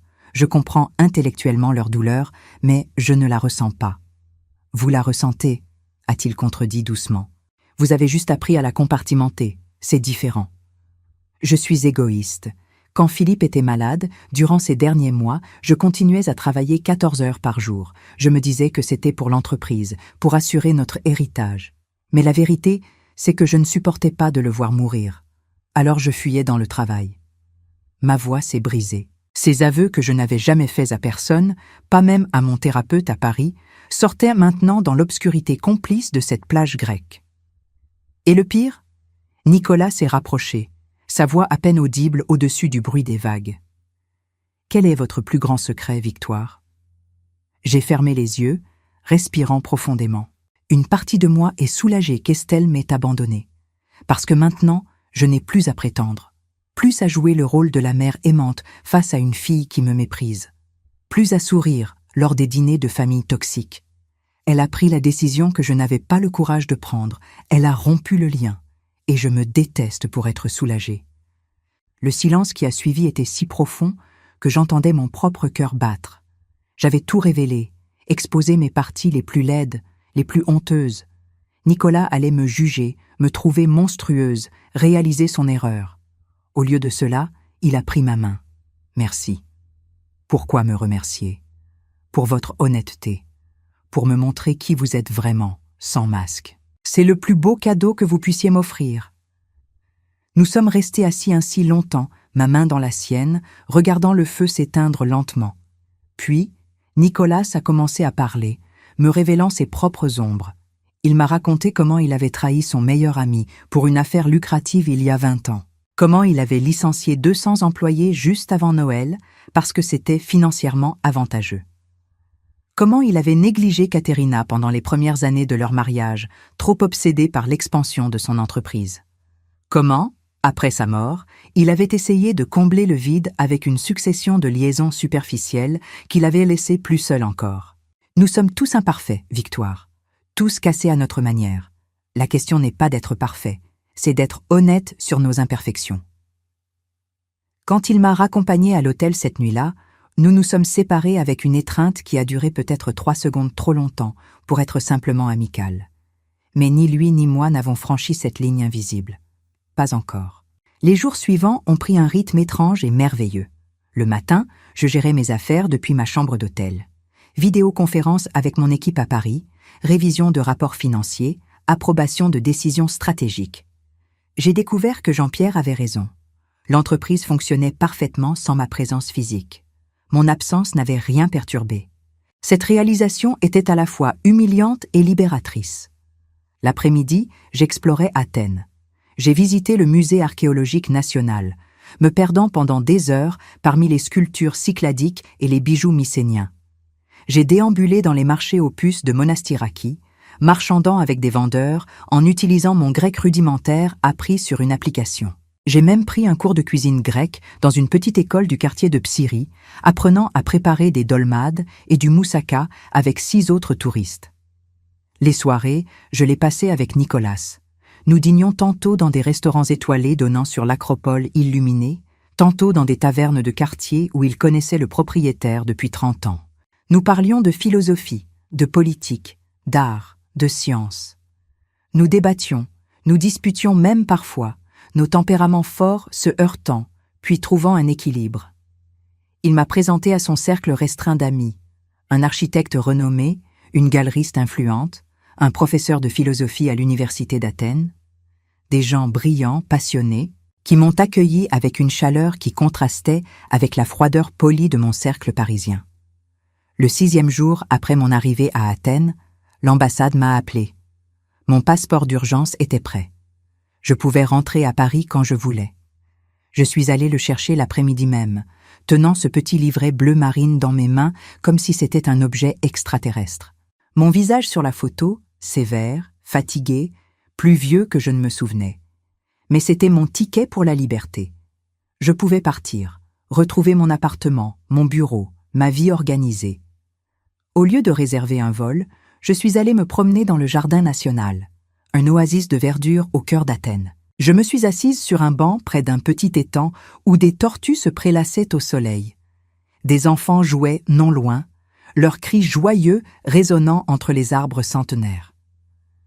Mon téléphone a sonné. Un numéro français non enregistré. Mon cœur s'est accéléré. Estelle. J'ai laissé sonner 3 fois avant de répondre. Maman?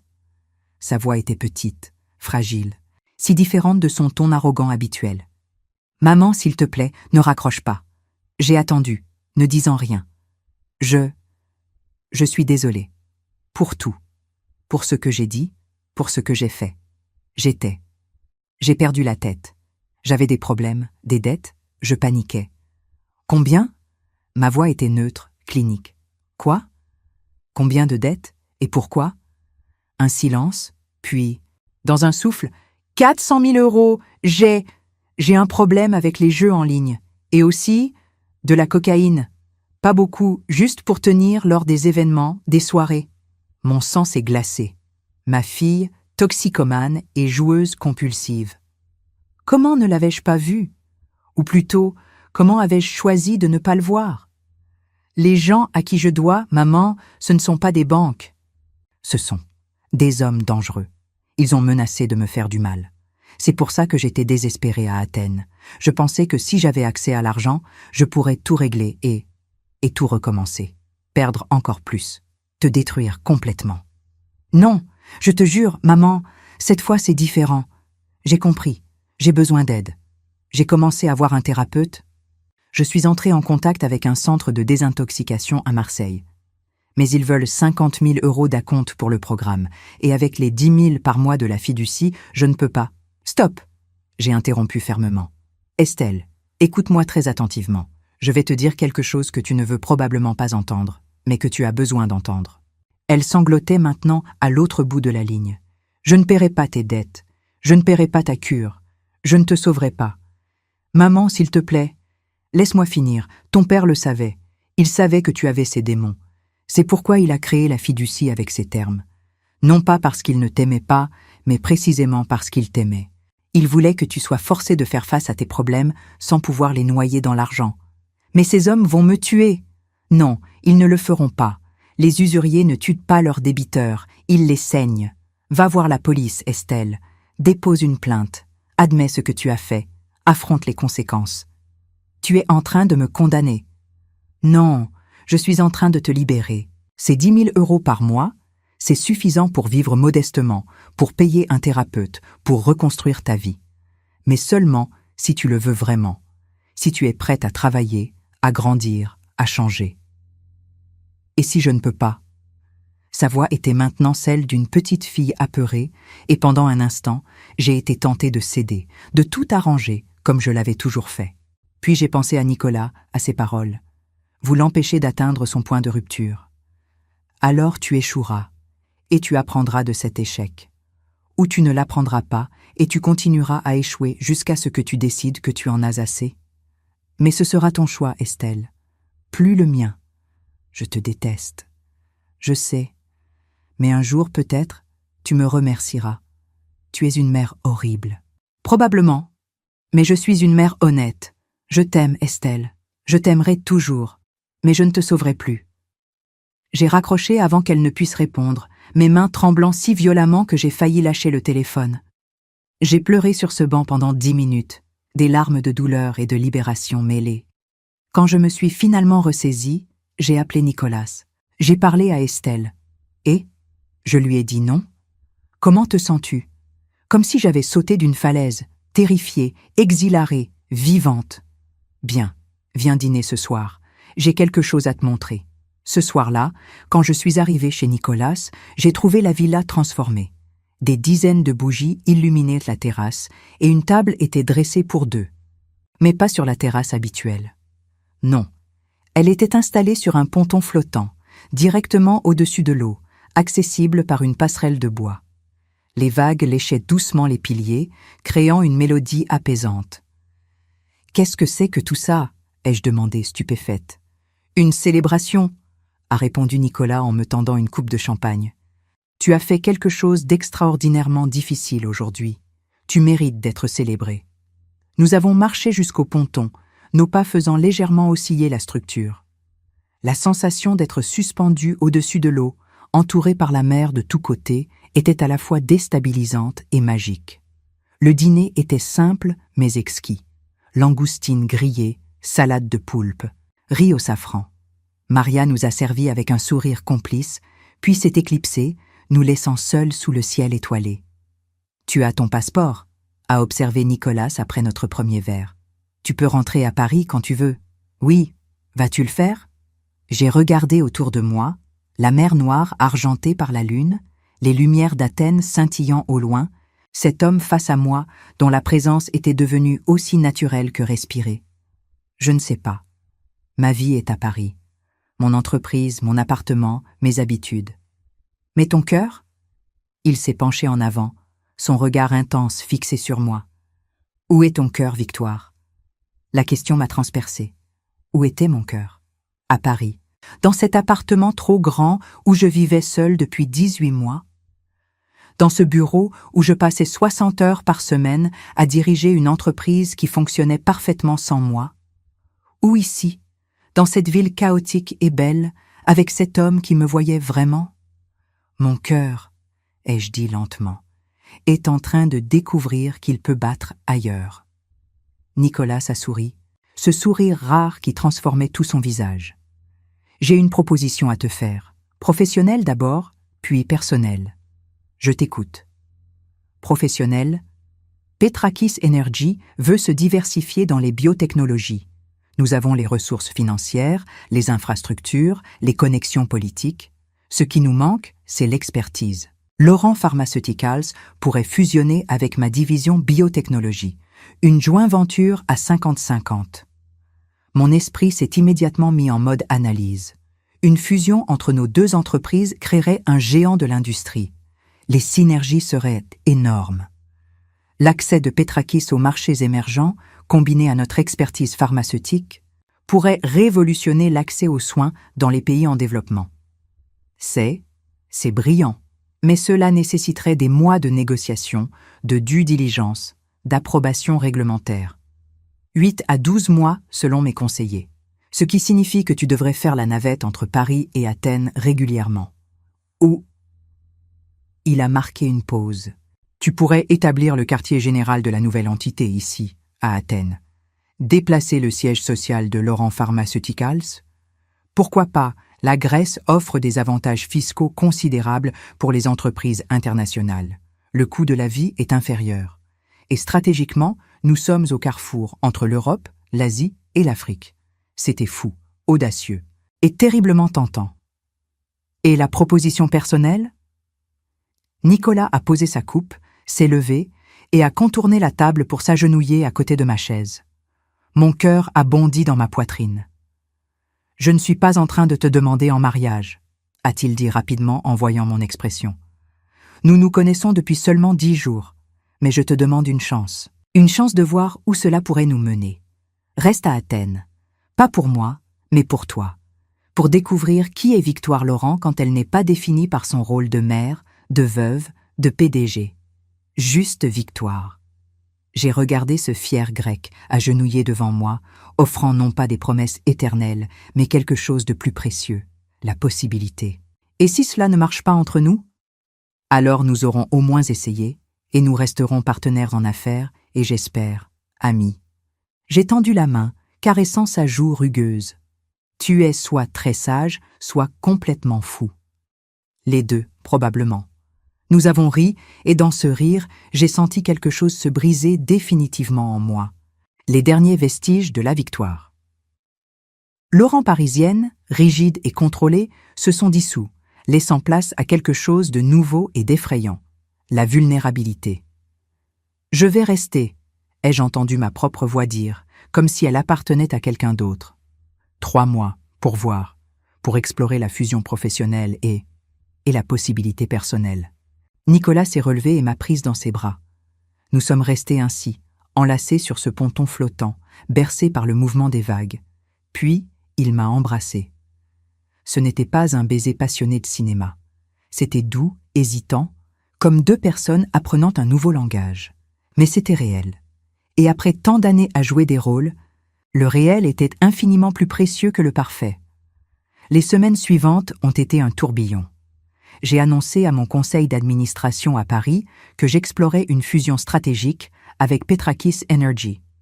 La nouvelle a été accueillie avec un mélange d'enthousiasme et de scepticisme. Plusieurs membres ont exprimé des inquiétudes sur le fait de déplacer le siège social hors de France. « Madame Laurent », a dit notre CFO lors d'une vidéoconférence, « c'est une décision majeure qui pourrait aliéner nos actionnaires français. » Nos actionnaires, ai-je répondu fermement, se soucient des profits et de la croissance. Si cette fusion double notre valeur marchande, comme les projections le suggèrent, ils applaudiront. J'ai loué un appartement à Athènes, dans le quartier de Kolonaki, avec vue sur la colline de Lycabette. 2 chambres, terrasse avec jardin, cuisine moderne. Rien de comparable à mon penthouse avenue Foch, mais c'était à moi, choisi par moi, pour moi.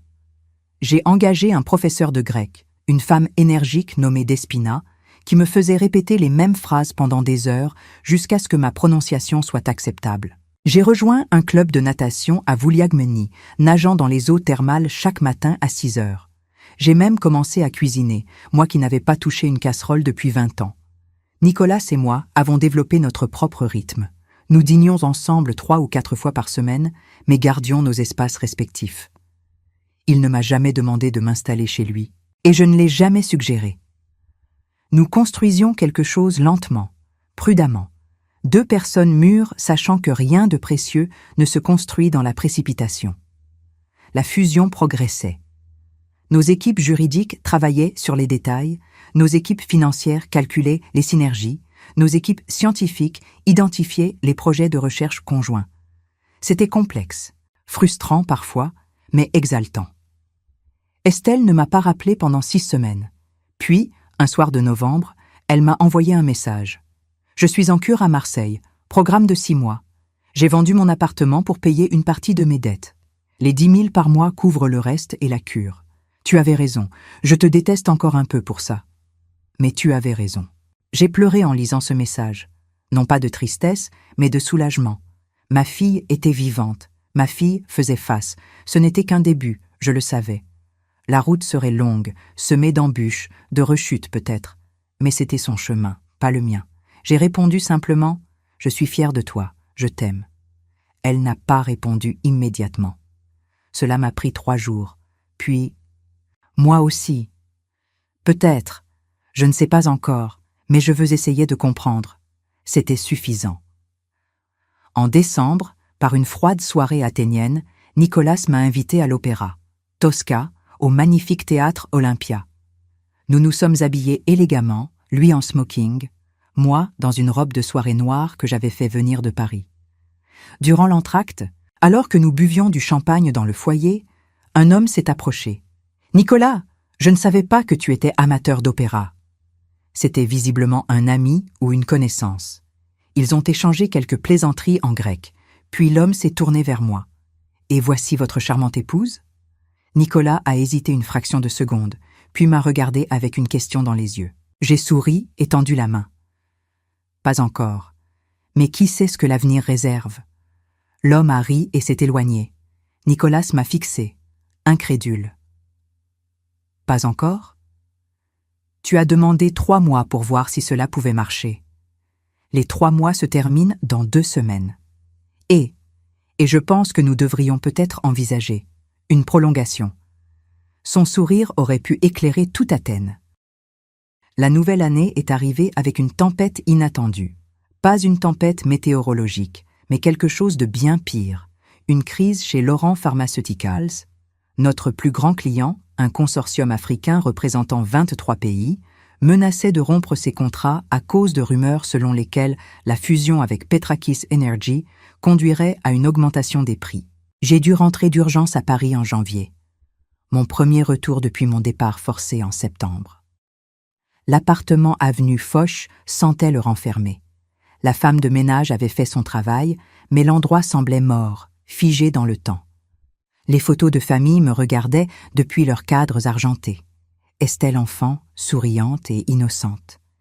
Philippe et moi, le jour de notre mariage, jeunes et pleins d'espoir. La famille au complet lors de vacances à Saint-Tropez, une illusion de bonheur parfait. J'ai passé 2 semaines épuisantes à éteindre des feux. Réunion avec le consortium africain pour les rassurer. Vidéoconférence avec les actionnaires nerveux. Conférence de presse pour contrôler le récit médiatique. Je me suis retrouvé plongé dans mon ancienne vie, portant mes anciens tailleurs, assistant à mes anciens dîners mondains, échangeant des banalités polies avec des gens dont je ne me rappelais même plus les noms. Mais quelque chose avait changé. Ou plutôt, j'avais changé. Ces rituels qui définissaient autrefois ma vie me semblaient maintenant creux et épuisants. Les conversations superficielles sur les derniers spectacles au Palais Garnier, les potins sur qui divorce qui a acheté quel yacht. Tout cela me paraissait futile. Nicolas m'appelait chaque soir. Nous parlions pendant des heures, et sa voix était la seule chose qui rendait Paris supportable. « Tu manques à Athènes, » disait-il. « Athènes me manque, » répondais-je. « Tu me manques. Alors rentre. Bientôt, je dois d'abord stabiliser la situation ici. » Mais bientôt se transformait en jours, puis en semaines. La crise chez Laurent Pharmaceuticals s'aggravait. Des fuites dans la presse suggéraient que j'abandonnais l'entreprise pour une aventure amoureuse en Grèce. Le conseil d'administration était divisé. Certains membres soutenaient en la fusion, d'autres exigeaient mon retour permanent à Paris. Puis, lors d'une réunion particulièrement houleuse fin janvier, quelque chose d'inattendu s'est produit. Notre directeur des opérations, Marc Dubois, un homme avec qui je travaillais depuis 15 ans, s'est levé. « Avec tout le respect que je vous dois, Madame Laurent, je pense qu'il est temps d'être honnête. Cette entreprise ne dépend pas de votre présence physique à Paris. Elle ne l'a jamais fait. Vous êtes brillante, visionnaire, mais vous n'êtes pas indispensable. Personne ne l'est. » Le silence dans la salle était assourdissant. Plusieurs membres semblaient choqués par cette franchise brutale. Mais Marc a continué. « Ce dont cette entreprise a besoin, c'est de votre vision stratégique, de votre intégrité, de votre engagement envers notre mission. Pas de votre présence physique dans ce bâtiment. Vous pouvez diriger depuis Athènes aussi efficacement que depuis Paris. Peut-être même mieux si cela vous rend plus heureuse. Parce qu'un leader malheureux est un leader inefficace. » Ces paroles ont résonné dans toute la pièce. Puis, de manière surprenante, notre CFO a applaudi. Lentement, d'autres se sont joints à lui. Pas tous, mais suffisamment. Marc a raison, a dit notre vice-présidente de la recherche, une femme brillante nommée Dr Sophie Chen. Nous avons tous remarqué le changement en vous depuis Athènes, Madame Laurent. Vous semblez vivante, énergique. Vous avez des idées audacieuses que vous n'auriez jamais proposées avant. la fusion avec Petrakis Energy est révolutionnaire. Ne la sabotez pas en cédant à la pression de ceux qui résistent au changement. Cette réunion a marqué un tournant. Le Conseil a voté, 12 voix pour poursuivre la fusion et me permettre de diriger depuis Athènes, 8 contre. Ce n'était pas unanime, mais c'était suffisant. Je suis rentré à Athènes début février, juste à temps pour la fête de la Saint-Valentin. Nicolas m'attendait à l'aéroport, tenant un bouquet de pivoine blanche, mes fleurs préférées. Quand je l'ai vu, j'ai réalisé à quel point ces 3 semaines avaient été longues. Nous ne sommes pas allés directement à l'appartement. À la place, il m'a emmené dans un endroit que je ne connaissais pas. Une petite chapelle byzantine, perchée sur les collines au-dessus d'Athènes. Le soleil se couchait, peignant le ciel en orangé et rose. « J'ai beaucoup réfléchi pendant ton absence », a-t-il dit alors que nous nous tenions sur le parvis, surplombant la ville qui scintillait en contrebas. « À ce que je veux, à ce dont j'ai besoin, à ce qui compte vraiment. »« Et qu'as-tu conclu ?» Il s'est tourné vers moi, prenant mes 2 mains dans les siennes. « Que j'ai 65 ans, que je pourrais vivre encore 20 ans, ou mourir demain, que j'ai passé les 5 dernières années à exister sans vivre, et que depuis que tu es entré dans ma vie, je me sens à nouveau vivant. » Mon cœur battait si fort que je pouvais l'entendre dans mes oreilles. « Nicolas, attends, laisse-moi finir. Je ne te demande pas de m'épouser tout de suite. Je sais que tu as besoin de temps, que nous avons besoin de temps. Mais je te demande de construire une vie avec moi. Pas seulement une relation, mais une vraie vie. Une maison que nous partagerions, des projets communs au-delà des affaires, des voyages, des aventures, des matins paresseux et des soirées tranquilles. Je veux tout cela avec toi. » Les larmes coulaient sur mes joues. À 64 ans, je pleurais comme une adolescente. « Oui, » ai-je murmuré. « Oui à tout cela. » Il m'a embrassée alors que le soleil disparaissait derrière l'horizon, et j'ai senti quelque chose que je n'avais pas ressenti depuis la mort de Philippe. L'espoir. Les mois suivants ont été un tourbillon de travail et de bonheur. La fusion entre Laurent Pharmaceuticals et Petrakis Energy a été finalisée en avril, créant Laurent Petrakis International, une société valant 750 millions d'euros. Les médias économiques internationaux en ont fait leurs gros titres. Fortune, Forbes, The Economist, tous ont couvert cette union improbable entre une entreprise pharmaceutique française et un conglomérat énergétique grec. Nous avons célébré avec une grande soirée à Athènes, invitant des partenaires, des investisseurs, des représentants gouvernementaux. J'étais resplendissante dans une robe Dior bleu nuit, Nicolas impeccable dans un smoking sur mesure. Nous avons dansé pour la première fois en public, et les flashs des photographes ont immortalisé ce moment. Mais le vrai bonheur ne venait pas de ces événements publics. Il venait des moments privés. Nos matinées où nous sortions en mer avant l'aube. Nos soirées où nous cuisinions ensemble, lui préparant le poisson, moi les légumes.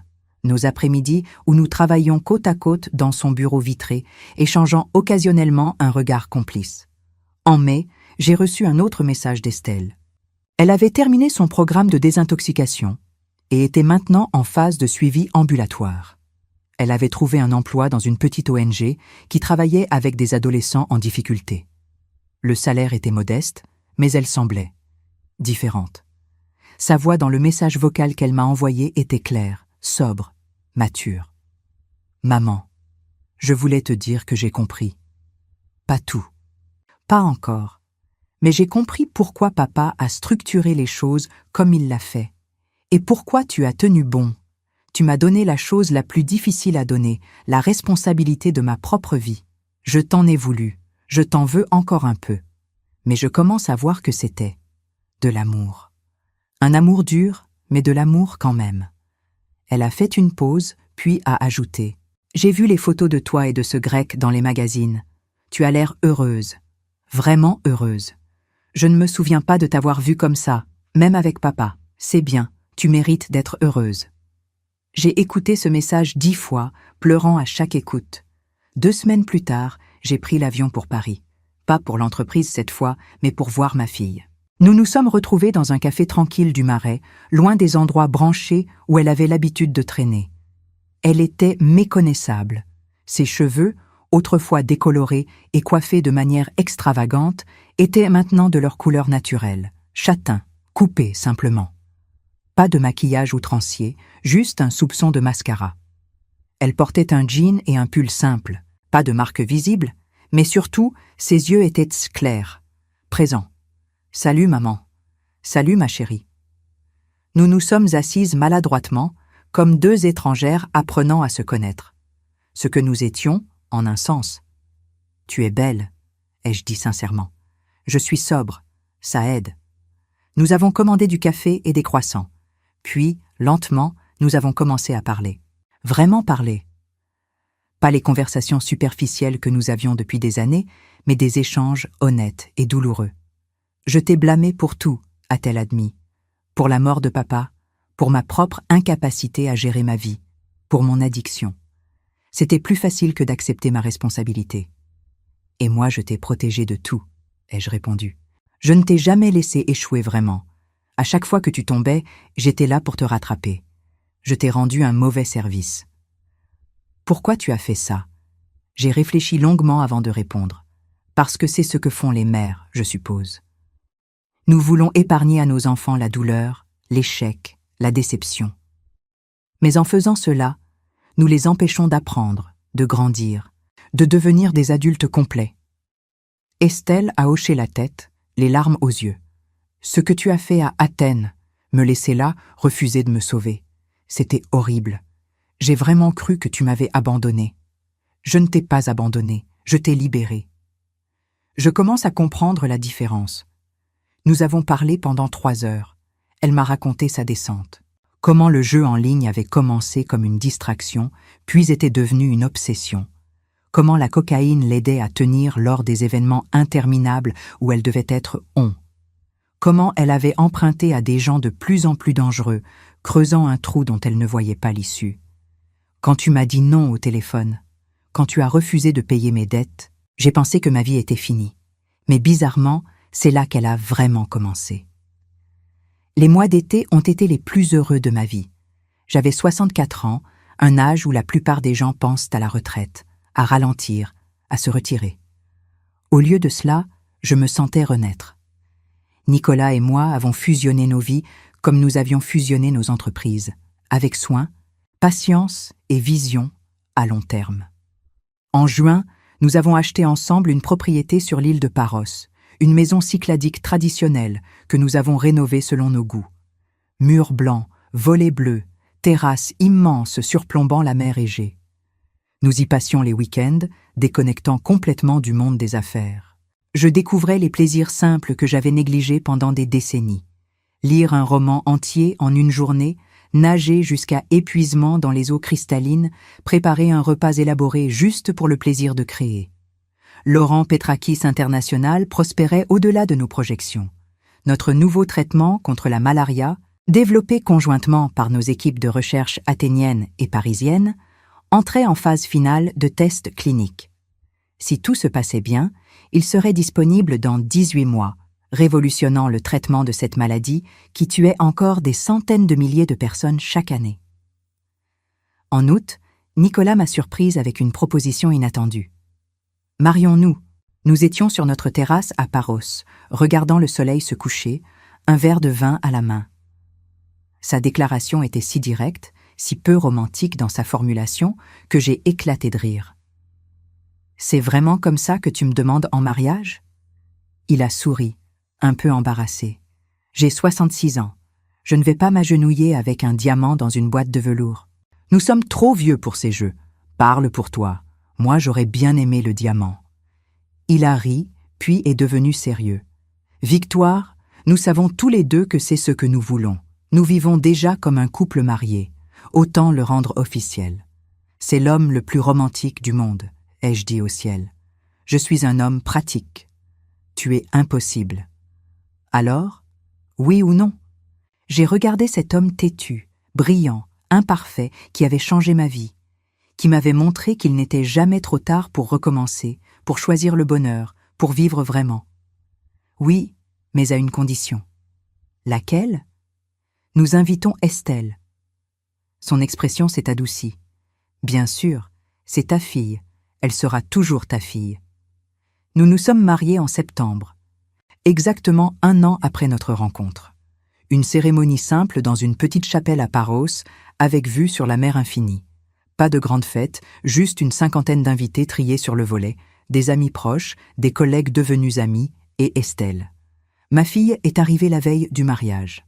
Elle était sobre depuis 8 mois maintenant, travaillant dur dans son ONG, reconstruisant sa vie pierre par pierre.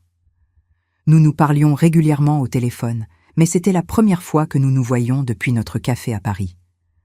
Elle m'a serré dans ses bras à l'aéroport, et j'ai senti quelque chose que je n'avais pas senti depuis des années. Une connexion réelle.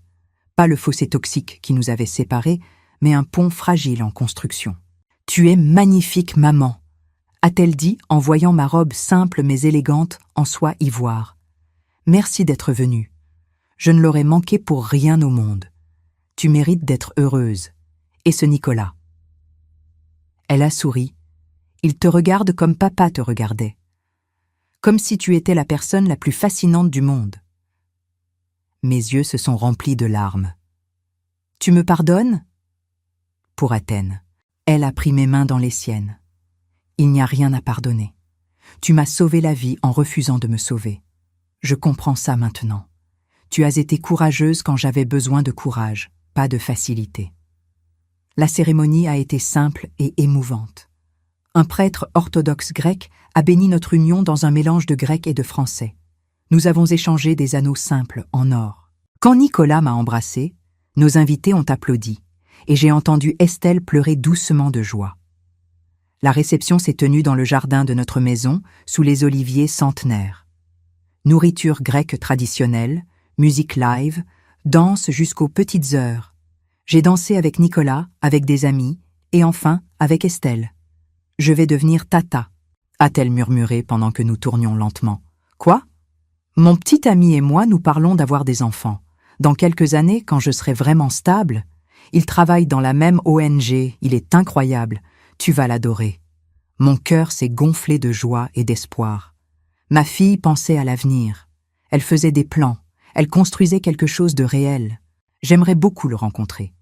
Viens nous voir à Paris le mois prochain, tous les deux, Nicolas et toi. Nous viendrons. Tard dans la nuit, quand presque tous les invités étaient en partie, Nicolas et moi nous sommes retrouvés seuls sur la plage, nos pieds dans l'eau tiède. La lune était pleine, transformant la mer en argent liquide.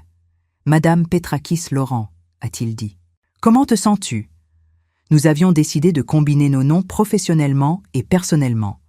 C'était plus compliqué légalement, mais cela représentait qui nous étions. 2 égaux, 2 partenaires, construisant quelque chose de nouveau ensemble. « Vivante », ai-je répondu. Pour la première fois depuis des années, complètement vivante. « Tu regrettes Paris ?» J'ai réfléchi honnêtement à sa question. Je regrette ce que Paris représentait. Sécurité, prévisibilité, confort. Mais non, je ne regrette pas Paris.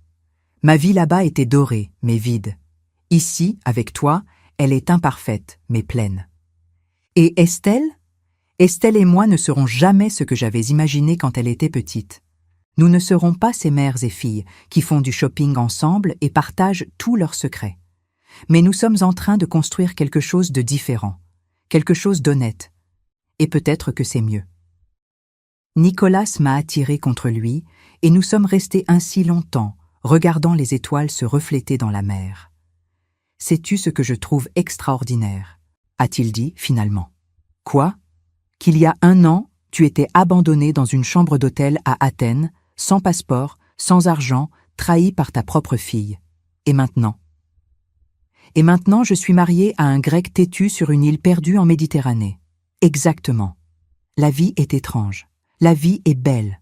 Nous sommes rentrés à la maison main dans la main. Notre maison, notre vie. Les mois suivants ont été remplis de travail et de joie. Laurent Petrakis International a ouvert un nouveau centre de recherche à Athènes, employant 300 scientifiques. Notre traitement contre la malaria a été approuvé par l'Organisation mondiale de la santé. Nous avons signé des accords pour le distribuer gratuitement dans 40 pays africains. Estelle est venue nous rendre visite à Noël avec son petit ami, Thomas, un travailleur social de 32 ans avec un cœur énorme et des idées idéalistes qui me rappelaient Philippe. Nous avons passé une semaine ensemble, explorant les îles grecques, partageant des repas, construisant lentement une relation familiale nouvelle. Le soir du Nouvel An, nous étions tous les 4 sur notre terrasse à Paros. Nicolas a ouvert une bouteille de champagne vintage qu'il gardait pour une occasion spéciale. À la famille, a-t-il porté un toast. Pas celle qu'on nous impose, mais celle qu'on choisit. À la famille, avons-nous répété. À minuit, alors que les feux d'artifice éclataient au-dessus de la mer, j'ai pensé au chemin parcouru. 1 an et demi plus tôt, je m'étais réveillé dans une chambre d'hôtel à Athènes, abandonné et désespéré.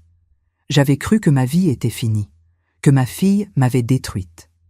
Mais Estelle ne m'avait pas détruite.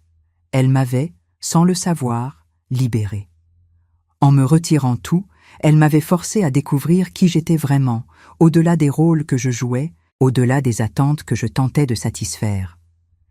J'étais Victoire Laurent Petrakis, 65 ans, PDG cofondatrice d'une entreprise de 750 millions d'euros, épouse d'un homme extraordinaire, mère d'une fille en convalescence, et surtout, une femme qui avait appris qu'il n'est jamais trop tard pour recommencer, pour choisir le bonheur, pour vivre vraiment. Ma fille m'avait abandonnée en Grèce en voulant ma fortune. Mais ici, dans ce pays ensoleillé, entre ces îles blanches et cette mer bleue, j'avais trouvé quelque chose qu'aucun argent ne pouvait acheter, moi-même. Et c'était la plus grande richesse de toutes.